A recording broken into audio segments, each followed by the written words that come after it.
ওরে বাবা, কি বড় বড় কুল! একটা কুল খেয়ে দেখি তো কেমন লাগে। এই এখনো তো সরস্বতী পুজো হয়নি, সরস্বতী পুজোর আগে তো কুল খেতে নেই। কালকেই তো সরস্বতী পুজো। ঠিক আছে, পুজোর পরেই কুল খাবো। আচ্ছা, এই কুল ইংরেজি কি? জানি না। সরস্বতী পুজোতে যে পুষ্পাঞ্জলি দিই, সেই পুষ্পাঞ্জলি ইংরেজি কি? জানি না। সরস্বতী পুজোর দিন অনেক পুচকেরা হাতে খড়ি দেয়, এই হাতে খড়ি দেওয়া ইংরেজি কি? জানি না। আজ এই ভিডিওতে সরস্বতী পুজো রিলেটেড অনেকগুলো নতুন নতুন ভোকাবুলারি আমরা শিখে নেব, তাহলে পুরো ভিডিওটা দেখতে হবে কিন্তু। সরস্বতী পুজোর মেন প্রসাদ হচ্ছে এই কুল। এই কুল ইংরেজি হচ্ছে জুজিউবস। কি বলবো? জুজিউবস। এই কুল আমরা সরস্বতী পুজোর আগে খাই না, এতে মা সরস্বতী নাকি রেগে যান। মা সরস্বতীকে পুষ্পাঞ্জলি দেওয়ার পরে আমরা এই কুল খেতে পারি। তাহলে পুষ্পাঞ্জলি দেওয়ার ইংরেজি কি? Floral tribute. কি বলবো? Floral tribute.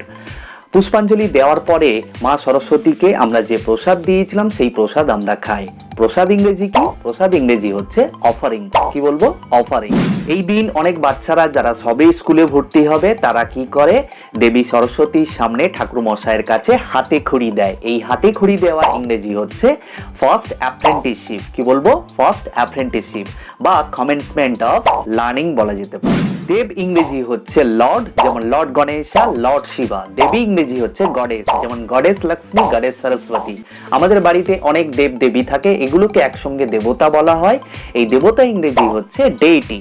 ঠাকুরকে মালা পরানো হয়, সেই মালা ইংরেজি হচ্ছে গার্ল্যান্ড। তাহলে দেবতাকে মালা পরানো ইংরেজি হবে putting the garland around the neck of the deity. ঠাকুর মশাই গডেস সরস্বতীকে পুজো দেওয়ার জন্য মন্ত্র উচ্চারণ করে। এই মন্ত্র ইংরেজি হলো হিম, আর মন্ত্র উচ্চারণ করা তার ইংরেজি হচ্ছে চ্যান্টিং।